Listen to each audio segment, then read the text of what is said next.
Hi viewers, இன்னைக்கான வீடியோவில் என்ன நடக்குதுன்னு பார்ப்போம். வீடியோக்குள்ளே போகிறதுக்கு முன்னாடி நம்ம சேனலை மறக்காமல் சப்ஸ்கிரைப் பண்ணிக்கோங்க. வீடியோக்கு ஒரு லைக்கையும் தட்டி விட்டுருங்க. வாங்க இப்போ வீடியோக்குள்ளே போகலாம். வீடியோ ரொம்பவே இன்ட்ரெஸ்டிங்காக போய்கிட்டு இருக்கு. நம்ம கார்த்திக் மயில் ராஜராஜன் எல்லாருக்கிட்டையுமே பேசிக்கிட்டு இருக்காங்க. கண்டிப்பாக ரேவதி மகேஷ் கல்யாணம் நடக்கவே நடக்காது, அதுக்கு நான் ஒரு பிளான் வச்சுருக்கேன் அப்படின்னு சொல்லிட்டு புதுசாக ஒரு ஆளை கூட்டிகிட்டு வராங்க. அந்த ஆள் பேர் நவீன், கார்த்தியோட ஃப்ரெண்டா. இவர் பெரிய பிஸ்னஸ் மேன் அப்படி இப்படி சொல்லிட்டு கார்த்திக் எல்லாரும் முன்னாடி இன்ட்ரோ பண்ணி வைக்கிறாங்க. அப்போ ராஜராஜனுக்கு மூஞ்சே சரியில்லை.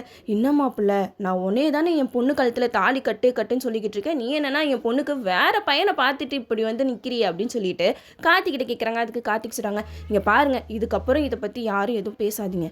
என்னோட முடிவில் எந்த ஒரு மாற்றமுமே கிடையாது. எனக்கு கல்யாணம் பண்ணிக்கணுன்ற எண்ணம் கொஞ்சம் கூட இல்லை. நவீன் ரொம்பவே நல்ல பையன், ரேவதிக்கு பொருத்தமானவன் கூட.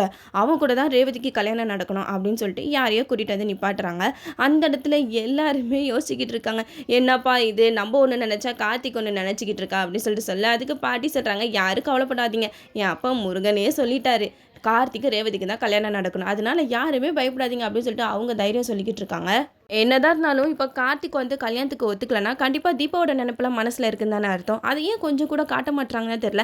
அதெல்லாம் கொஞ்சம் காட்டினாங்கன்னா இன்னும் சூப்பராக இருக்கும். அது மட்டும் இல்லாமல் இப்போ கார்த்திக் தீபாவுக்கு வேறு சத்தியம் பண்ணி கொடுத்துருக்காங்களே, கடைசி நேரத்தில் நம்ம தீபாவே கார்த்திக் ரேவதி இவங்க 2 பேத்துக்கும் கல்யாணம் பண்ணி வச்சுருவாங்க. அப்படி தான் கொண்டு வர மாதிரி எனக்கு தோணுது. ஏன்னா இப்போ கார்த்திக் என்னால் கல்யாணம் பண்ணிக்க முடியாது அப்படின்னு சொல்லிட்டு ஒத்த காலையில் நின்றுட்டு இருக்காங்க.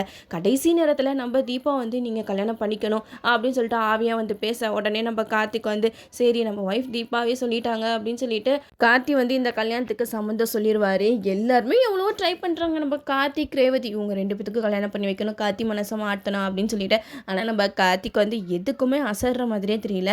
இனி வரக்கூடிய எபிசோடில் இந்த கல்யாணம் எப்படி நடக்கும் அப்படின்னு சொல்லிட்டு அப்படியே மண்டையை போட்டு பிச்சுக்கிறதா தான் இருக்குது. இந்த கல்யாண சீனில் ஏதோ ஒரு பெரிய சம்பவம் நடக்க போகுது, அது மட்டும் நல்லா தெரியுது. அதனால தான் அந்த சீன்ஸ் எல்லாம் ரொம்ப டேஸ்ட்டாக கொண்டு வரணும்னு சொல்லிட்டு இவ்வளோ நாள் இழுத்தடிக்கிறாங்க போல். சரி, நம்மளும் வெயிட் பண்ணி பார்ப்போம் என்ன தான் நடக்குதுன்னு. ஓகே வியூவர்ஸ், இந்த வீடியோ உங்களுக்கு பிடிச்சிருந்தா லைக் பண்ணுங்கள், மறக்காமல் நம்ம சேனலை சப்ஸ்கிரைப் பண்ணிடுங்க.